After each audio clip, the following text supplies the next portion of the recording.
விஜயகாந்த் அவர்களை பற்றி பிரேமலதா விஜயகாந்த் அவர்கள் கூறியதை தற்பொழுது காண்போம்.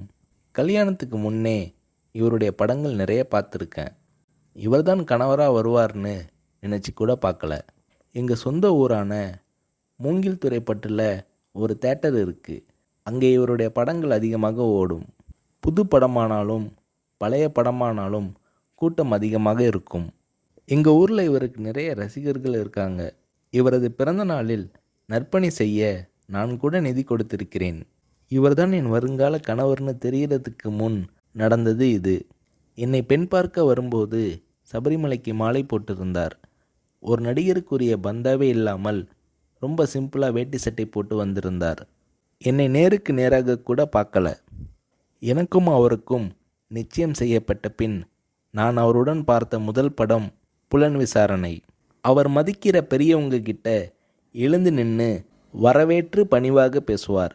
அவர் மனசில் ரொம்ப மதிக்கக்கூடிய கலைஞர் மூப்பனார் ஆகியோர்கிட்ட இருந்து ஃபோன் வந்துச்சுன்னா எழுந்து நின்று கை கட்டிக்கிட்டு பணிவாக பேசுவார். என்னை பிரேமான்னு அன்பாக கூப்பிடுவார். அன்பான கணவர், நல்ல பிள்ளைகள், ஒரு பெண்ணுக்கு இதைவிட பெருசாக என்ன வேணும் என பூரிக்கிறார் திருமதி பிரேமலதா விஜயகாந்த் அவர்கள்.